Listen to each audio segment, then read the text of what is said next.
The Great Hall of the Galactic Council was built to make visitors feel small. The ceiling rose so high that clouds sometimes formed near the top. The walls were covered in gold and precious stones from 100 different worlds. 3 massive chairs sat on a raised platform, and in those chairs sat the 3 most powerful beings in the galaxy. Park Do-yun stood alone in the center of the hall. He was a tall man with gray hair and tired eyes. He had been Earth's ambassador to the Galactic Council for 3 years. 3 years of asking. 3 years of begging. 3 years of being told no. Behind him stood Kim Yuna, his chief negotiator. She was younger than Do-yun, with sharp eyes that missed nothing. She held a data tablet in her hands, but she already knew they would not need it today. She had seen that look on the ambassador's face before. Something was about to break. "You ask for too much," said Thalos, the Valari speaker. She was tall and thin, with pale blue skin and 4 arms. Her voice was soft, but her words were hard. Humanity has been part of galactic society for only 80 years. You are children. Children do not demand equal seats at the table. "We are not asking for charity," Do-yun said. His voice was calm, but Yuna could hear the strain in it. "We are asking for fair trade routes. We are asking for recognition of the colonies we have built with our own hands. We are asking to be treated as partners, not as servants." Korath, the Morath representative, laughed. It was an ugly sound. He was massive, with thick scales and teeth like knives. The Morath were warriors. They respected only strength. "Partners?" he said. "You have 12 systems? 12. The Morath Empire has 800. What do you bring to this partnership? Your tiny ships? Your weak bodies?" "We bring our work," Do-yun said. "Our engineers keep your stations running. Our doctors serve on your hospital ships. Our scientists have solved problems your people could not solve for centuries. We have earned our place." "You have earned nothing," said the third voice. It came from the Thren representative, a creature that looked like a mass of floating crystals. The Thren did not have names that humans could pronounce, so they simply called him the Voice. "You exist because we allow it. Your outer colonies sit on mineral-rich systems. These systems should belong to the Council. You will surrender them as tribute for our continued protection." Yuna felt her hands tighten on her tablet. Tribute. They wanted humanity to give up 5 of their 12 systems. 5 colonies with millions of people. Just hand them over like they were nothing? Do-yun was silent for a long moment. When he spoke, his voice was very quiet. "And if we refuse?" Thalos smiled. It was not a kind smile. "Then you will learn what happens to young species who forget their place. The galaxy is very large, Ambassador, and very dangerous. You need us far more than we need you." Yuna watched Do-yun's shoulders. She had known him for 10 years. She had seen him stay calm when ships were burning. She had seen him smile while negotiating with pirates. But now she saw something she had never seen before. She saw him give up, but it was not the giving up of a defeated man. It was the giving up of a man who had finally realized that the game could not be won by playing fair. Do-yun reached down and picked up his data tablets. He straightened his jacket. He looked at each of the 3 council members in turn. "The United Earth Federation withdraws from these negotiations," he said. "Permanently." For a moment there was silence. Then Korath laughed again, louder this time. "Withdraws? Where will you go? You cannot survive without council trade. Your colonies will starve. Your people will come crawling back within a year." "Perhaps," Do-yun said. He turned and began walking toward the door. "Ambassador," Thalos called after him. Her voice was amused, like an adult watching a child throw a tantrum. "Do you really think this will change anything? You are not important enough to matter." "You never were." Do-yun stopped at the door. He did not turn around. "You will remember this day," he said. Then he walked out, and Yuna followed him. The doors closed behind them with a heavy sound. The hallway outside was empty. Their footsteps echoed on the stone floor. "Sir," Yuna said quietly, "did we just declare independence from the council?" "No," Do-yeon said. We declared that we are done being treated like animals. What happens next is up to them. They will not take this well. No, they will not. They walked in silence for a while. Then Yuna asked the question that was burning in her mind. Do we have a plan? Do-yeon smiled. It was a small smile, tired but real. We have been preparing for this day for 50 years. Since before I was born. Since before my father was born. The council thinks we are children because we are young. They think we are weak because we are small. They think we are stupid because we are kind. He looked at her. They are wrong on all three counts. They reached the transport bay where their shuttle was waiting. The pilot, a young woman named Bik-su, stood at attention when she saw them. Ambassador, she said, is everything all right? You are early. Everything is fine, Do-yeon said. Take us home, and send a message to Earth Command. Tell them the door is closed. Begin Protocol 7. Sue's eyes widened. She clearly knew what that meant, even if Yuna did not. Yes, sir, Sue said. Right away. As the shuttle lifted off and left the station behind, Yuna looked back at the great council hall through the window. It looked so impressive from the outside. So powerful. So permanent. She wondered how long it would stand, back in the council chamber. Thalis waved one of her 4 hands dismissively. Humans, she said. So emotional. They will be back in 6 months, begging for forgiveness. We should send a fleet, Korath growled. Remind them of their place. There is no need, said the voice. They are insignificant. Let them have their tantrum.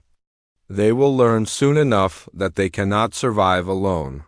The 3 rulers of the galaxy returned to their other business.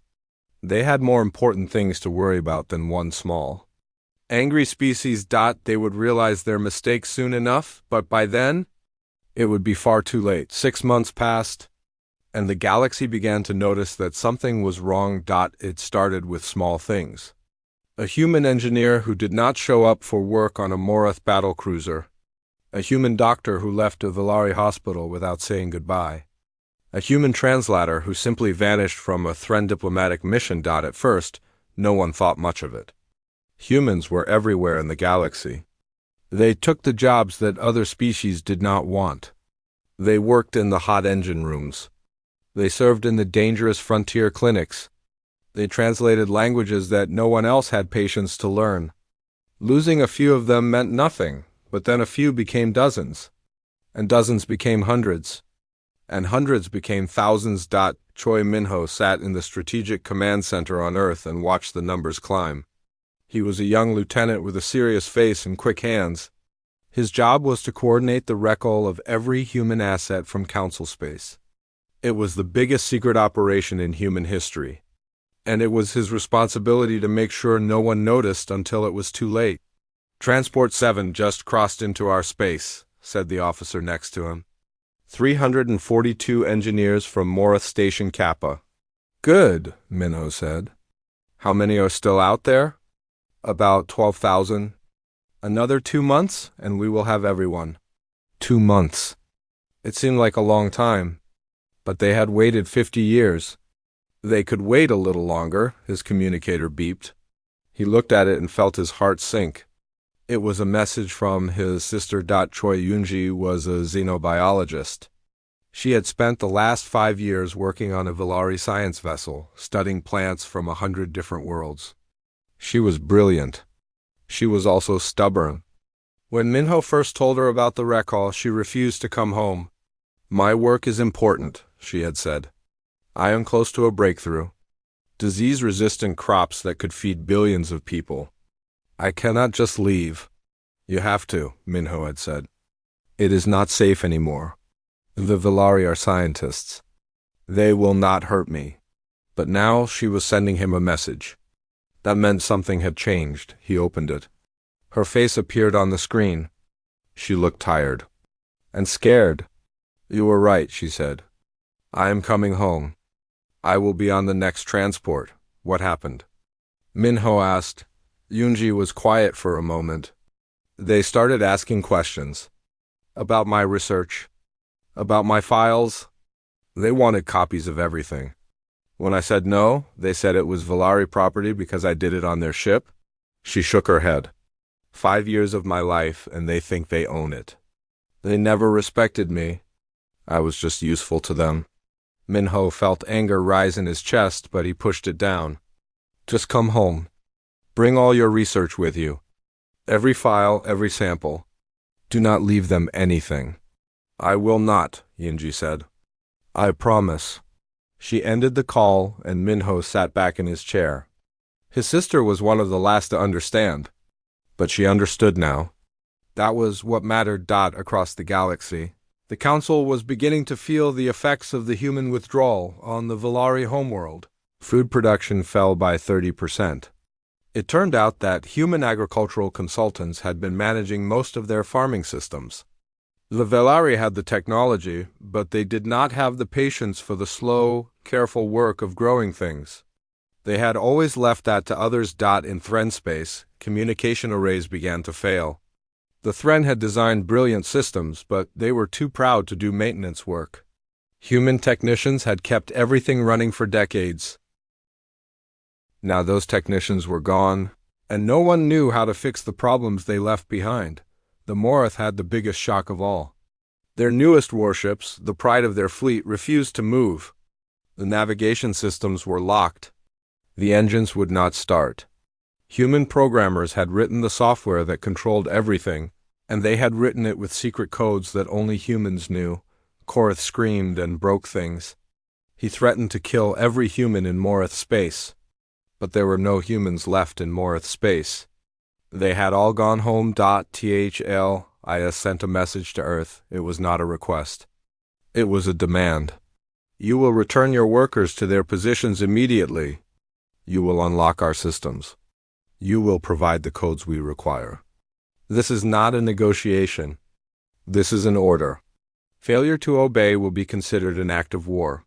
Earth did not respond. Days passed. Then weeks. Thalas sent more messages. Each one was angrier than the last. Each one was ignored. On Earth, Ambassador Park Do-yun read the messages and smiled. They still do not understand, he said. They think they can order us around. They think we are afraid of them. Are we not? Asked Kim Yuna. They have larger fleets. More soldiers. More weapons. They have numbers, Do-yun agreed. But we have something better. We have time. And we have patience. Let them be angry.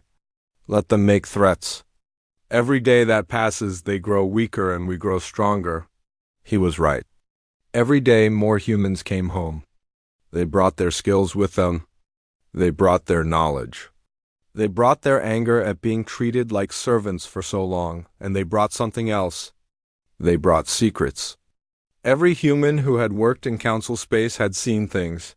Weaknesses, flaws, mistakes. They knew where the Valari kept their most valuable data. They knew the access codes for Thren networks. They knew the design flaws in Morith weapons. 50 years of being everywhere, doing everything, serving everyone. 50 years of being ignored because they were just humans. Now all of that knowledge was coming home. Choi Yunji arrived on the last transport from Valari space. Minho met her at the landing bay. She looked exhausted, but she was smiling. I brought everything, she said. Every file. Every sample. Every note. Good, Minho said. Your work will feed our people, and theirs will starve. Yunji's smile faded. I did not want it to be like this. I wanted to help everyone. So did we all, Minho said. But they did not want our help. They wanted our service? There is a difference. He took her bag and led her toward the transport that would take them to the city. Behind them, the landing bay was full of humans returning home. Scientists, engineers, doctors, soldiers, all of them had the same look in their eyes, tired, angry, ready. The Council had made a mistake. They had thought that humans were too small to matter, too weak to fight, too kind to hold a grudge. They were about to learn just how wrong they were, and the lesson would be painful 1 year after. Ambassador Park Do-yun walked out of the Council chamber. The Morath Empire decided to teach humanity a lesson. Korath stood on the bridge of his flagship, the Destroyer of Worlds. Around him were 47 of the finest warships in the Morath fleet. They had come to human space to show these small, soft creatures what real power looked like. "They have 12 systems," Korath said to his officers. "We will take 3 of them today. The rest will surrender by the end of the week. Then we will drag their ambassador back to the council in chains." His officers nodded and growled their approval. This would be easy. Humans had no real military. Their ships were small and slow. Their weapons were weak. Everyone knew this. Everyone was wrong. The Morath fleet entered the Kepler system, home to one of humanity's largest colonies. They expected to find a few patrol ships, maybe a small defense station. Instead, they found Admiral Yun Taeyong waiting for them. Taeyong was not a large man. He was not loud or aggressive. He had a calm face and a quiet voice. He had been a teacher before he joined the military, but he had spent 20 years preparing for this exact moment. "Admiral," said his censor officer, 48 Morath warships, heavy cruisers, full weapons." "I see them," Taeyong said. He stood with his hands behind his back, looking at the view screen. "Open a channel." Korath's face appeared on the screen. He was smiling, showing all of his teeth. "Human, I am Korath of the Morath Empire. You will surrender your colony and your ships. If you do this, I will let your people live as slaves. If you do not, I will kill every one of them." Taeyong did not smile. "I am Admiral Yun Taeyong of the United Earth Federation. You have entered our space without permission. You have threatened our people. You have 5 minutes to leave." Korath laughed. 5 minutes? I will destroy you in 2. "Then you should start now," Taeyong said. "Your time is running out." Korath stopped laughing. He ended the transmission and gave the order to attack. The battle lasted 4 minutes. The Morath ships were big and powerful, but they were also slow and predictable. They fought the same way they had always fought, the way they had fought for 1,000 years. They charged forward and tried to crush their enemies with superior firepower, but humanity had been watching the Morath for 50 years. They knew every tactic, every pattern, every weakness, and they had built their ships to exploit every single one. The human ships were small and fast. They moved in ways the Morath had never seen. They attacked from angles that should have been impossible. Their weapons were not bigger than Morath weapons. They were smarter.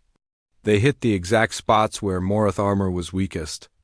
They disabled engines and weapons with surgical precision. Within 2 minutes, half the Morath fleet was dead in space. Within 3 minutes, the survivors were trying to run. Within 4 minutes, it was over. Korath stood on his bridge, surrounded by smoke and fire. His ship was crippled. His fleet was destroyed. He could not believe what had just happened. "How?" he whispered. "How is this possible?" He would never get an answer. His ship exploded 30 seconds later. Only 19 Morath ships made it out of the system. They limped back to Council space with the news of their defeat.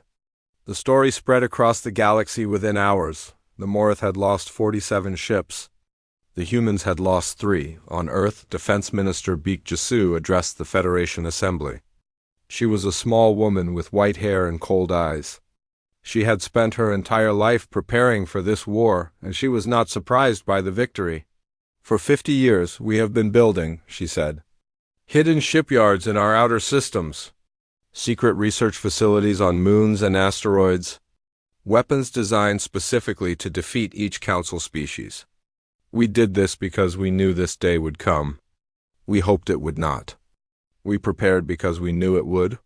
She pressed a button, and images appeared on the screen behind her. Ships, hundreds of ships, thousands of ships. Carriers and cruisers and destroyers, all bearing the flag of Earth. "We are not the weak species they think we are," Beek said. "We never were. We were simply patient. We were simply waiting for the right moment. That moment has come." The assembly erupted in cheers, but Beek was not finished. She pressed another button and new images appeared. Massive structures orbiting Earth and every human colony. defense platforms. Each one was the size of a small moon. Each one was covered in weapons. "We have 342 orbital defense platforms," Beak said. "Each one can destroy a fleet by itself. Each one is protected by shields that no Council weapon can penetrate. Let them come. Let them all come. They will not take a single human world."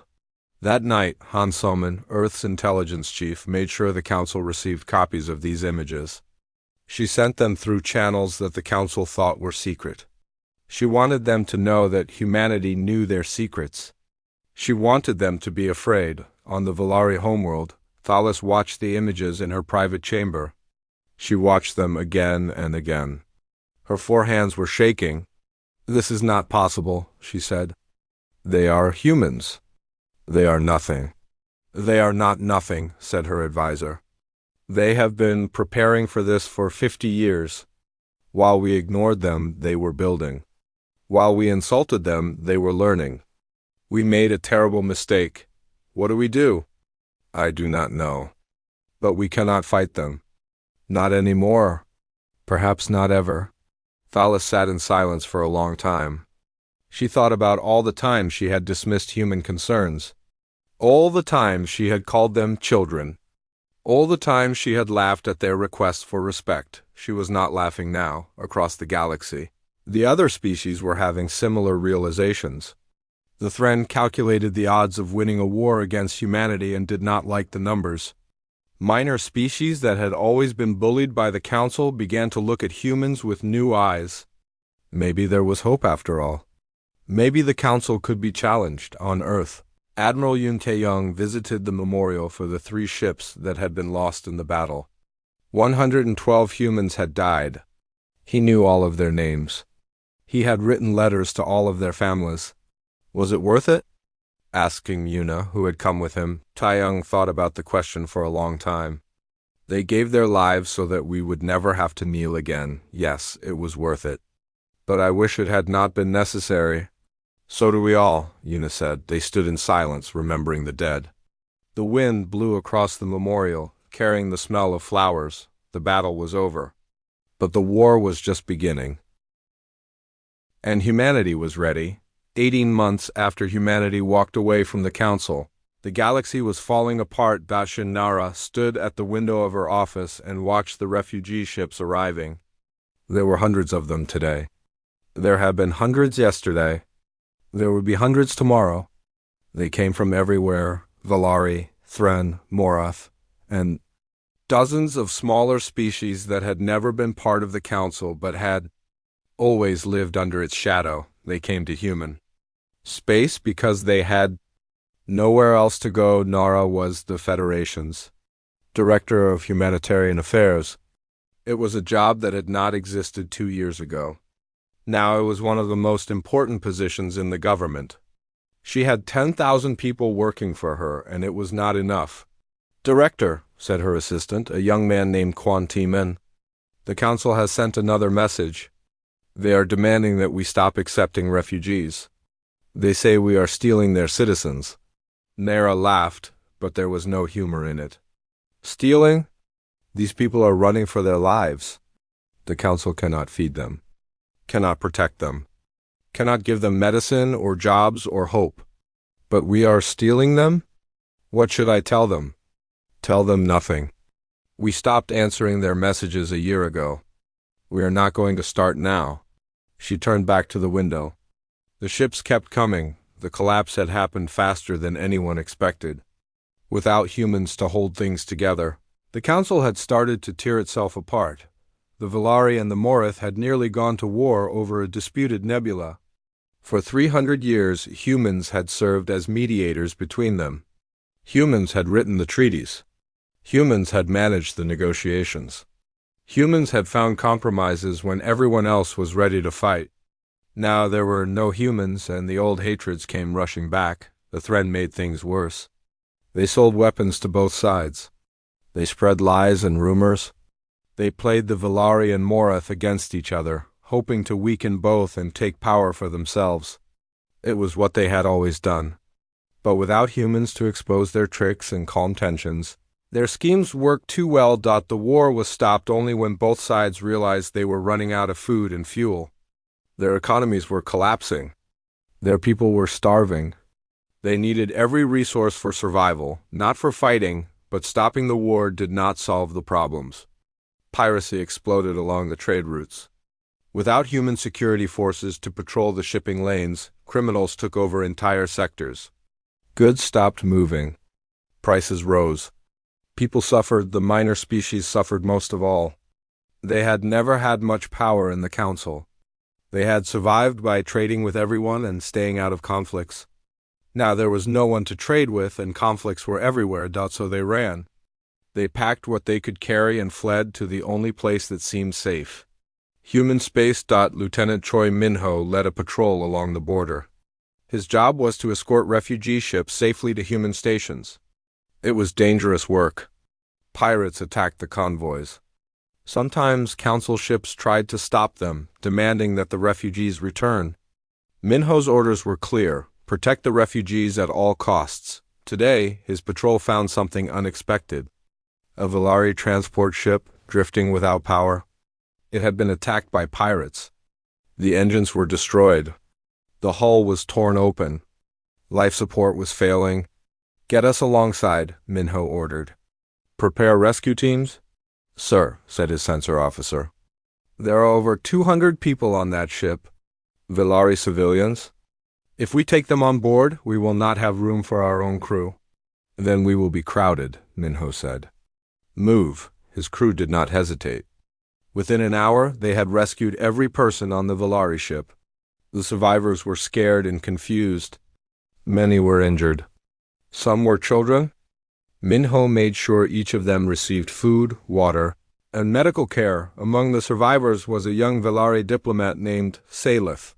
She had 4 arms like all Valari, and her blue skin was pale with fear. But when Min-ho approached her, she stood up straight and looked him in the eye.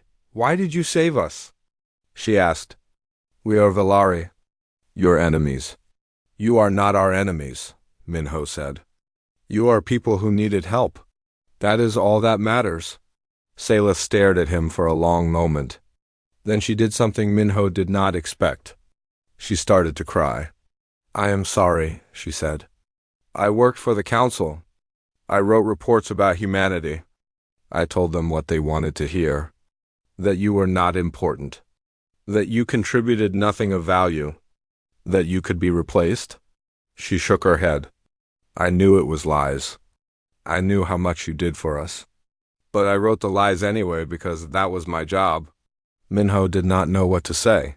He had spent the last 18 months hating the council, hating the Valari, hating everyone who had treated humanity like servants. But looking at this crying woman, he did not feel hatred. He felt something else. Pity. You were not the only one, he said. Many people believed those lies. Many people wanted to believe them. It was easier than treating us as equals. What happens now? Salith asked. Now you are safe. That is all I can promise. He left her with the medical team and returned to the bridge. His sister Yoonji was there, helping to organize the refugees. She had insisted on joining his patrols, saying that her medical training was needed.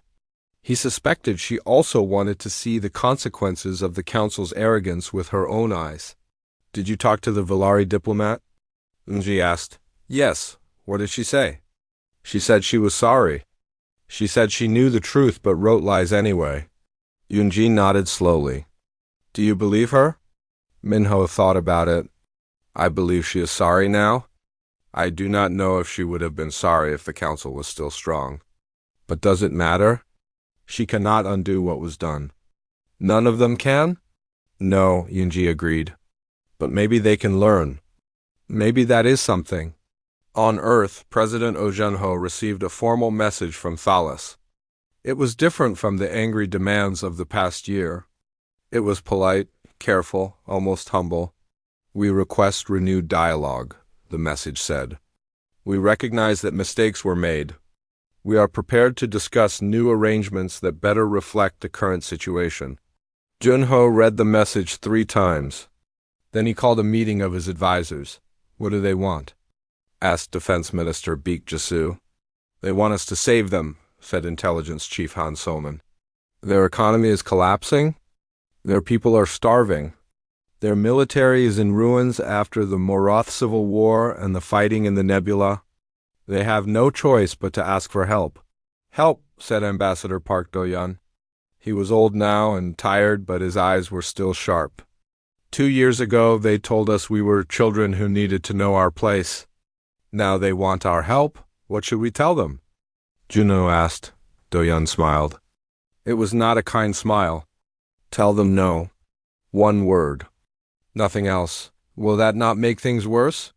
Things need to get worse before they can get better. They are not really sorry yet. They are just scared. Let them be scared for a while longer. Let them understand what they have lost. Then, maybe, they will be ready to treat us as equals. Junho nodded. He wrote his response. One word, as Do-yeon had suggested. No. He sent it and turned off his screen, outside his window. The refugee ships kept coming, Valari, Thren, Moroth, all of them running to the species. They had once dismissed as worthless. The Council had made its choice. Now it had to live with the consequences, and the consequences were only beginning. 2 years after humanity walked away from the Galactic Council, Thalos came to Earth. She came alone, without guards or servants or advisors. She came on a small ship with no weapons. She came because she had no other choice. The Valari homeworld was dying. The farms had failed. The factories had closed. Half the population had fled to human space. The great cities that had stood for 10,000 years were empty and dark. The Moroth Empire was gone. It had broken into a dozen warring factions, each one fighting the others for scraps of what remained. Korath was dead, killed by his own officers when he tried to order another attack on humanity. His replacement lasted 3 weeks before being killed in turn. The Thren Collective had collapsed entirely. The client species they had controlled for centuries had finally risen up. The Thren had always been masters of manipulation, but they had never learned how to fight. Without humans to protect them, without Moroth to fear, their empire crumbled like sand. The Galactic Council was dead. And Thalos was the only one left to admit it. She landed at the main spaceport in the human capital. A delegation was waiting for her. President Oh Junho, Defense Minister Beek Jasu, Intelligence, Chief Han Soman, Director of Humanitarian Affairs Shin Nara, Admiral Yoon Tae-young, Ambassador Park Do-yeon, and Kim Yuna, who had been there at the beginning and wanted to be there at the end. They did not bow to Thalos. They did not smile. They simply waited. Thalos walked down the ramp from her ship. She moved slowly. She looked old. She looked tired. She looked defeated. She stopped in front of the delegation and stood there for a long moment. Then she did something that no Valari had ever done before a member of another species. She knelt. We were wrong, she said. Her voice was quiet but steady. We treated you as servants. We dismissed your concerns. We mocked your requests for dignity. We threatened you with war when you asked for respect. We were arrogant and blind and foolish. She looked up at them. Her eyes were wet. I cannot undo what was done. I cannot bring back the years that were wasted. I cannot restore the lives that were lost. But I can say this, and I can mean it. I am sorry. The Valari people are sorry. We see now what we should have seen from the beginning. You were never our servants. You were the ones holding everything together. And when you left, everything fell apart. President Junho looked at her for a long time. His face showed nothing. Stand up, he said. Thalos stood. You are right, Junho said. You cannot undo what was done. You cannot give us back the decades we spent being treated like animals. You cannot heal the wounds your arrogance created. He paused. But you can do better. Starting now. Starting today. He turned and gestured toward the city behind him. This is Earth, the homeworld of humanity. 2 years ago, we had 12 systems and no power.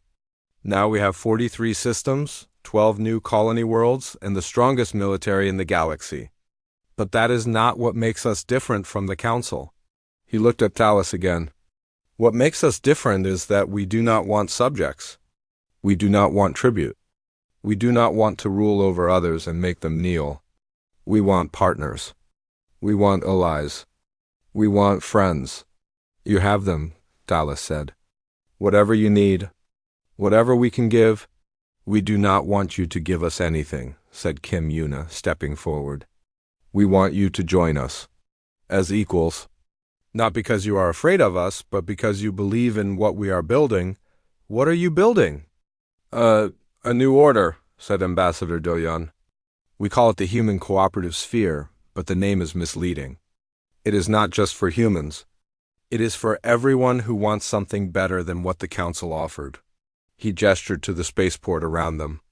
Ships were landing and taking off constantly. Villari ships, Thren ships, ships from a dozen species that had never had representation in the Council. They come here because we offer them what you never did, Do-Yun said. Fair trade, equal voice, protection without domination. We do not ask them to kneel. We ask them to stand beside us. Thalos looked at the ships. She looked at the busy spaceport full of people from every species working side by side. She looked at the human delegation, standing straight and proud but without arrogance. How do we begin? She asked.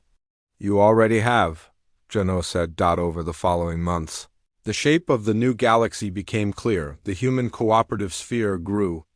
Villari colonies joined, then Thren worlds, then former Morath systems. Minor species that had been bullied and ignored for centuries finally had a voice. Trade routes opened. Economies recovered. People stopped starving. Choi Yuanji's agricultural research fed dozens of worlds. Her disease-resistant crops grew on planets where nothing had grown before. She trained scientists from every species, sharing her knowledge freely. When asked why she did not demand payment, she always gave the same answer. Knowledge should not be hoarded. It should be shared. That is how everyone gets better. Admiral Yun Taeyong's fleet protected the trade routes. Pirates learned to fear the human patrols. But Taeyong never conquered anyone. He never demanded tribute. He simply kept the peace and asked for nothing in return except respect, intelligence. Chief Han Summons networks exposed corruption before it could spread. Her agents were everywhere, but they were not spies for human power. They were watchdogs for justice. When she found leaders who were hurting their own people, she made sure everyone knew about it, and when conflicts arose, as they always did, humans were there to mediate, to translate, to find compromises, to do the slow, patient work of building trust between species that had hated each other for generations. One evening, Kim Yuna sat with Thalos on a balcony overlooking the capital city. The sun was setting, painting the sky in shades of orange and pink. Ships moved across the sky like fireflies. Why did you do it? Thalos asked. Do what? All of it. You could have conquered us. You had the power. You had the right after what we did to you. But instead you built this. She gestured at the city, at the ships, at the galaxy beyond. Why? Yuna was quiet for a moment. Because we did not want to become you, she said finally. We saw what power did to the Council. How it made you arrogant. How it made you cruel. How it made you blind to everything except your own greatness. We did not want that for ourselves. But you are powerful now. More powerful than we ever were. Yes, and that is exactly why we must be careful. Power is not evil. But it is dangerous. It makes you forget what matters. It makes you think you are better than everyone else. Yuna looked at Thalos. We are not better. We are just people who want to live in peace.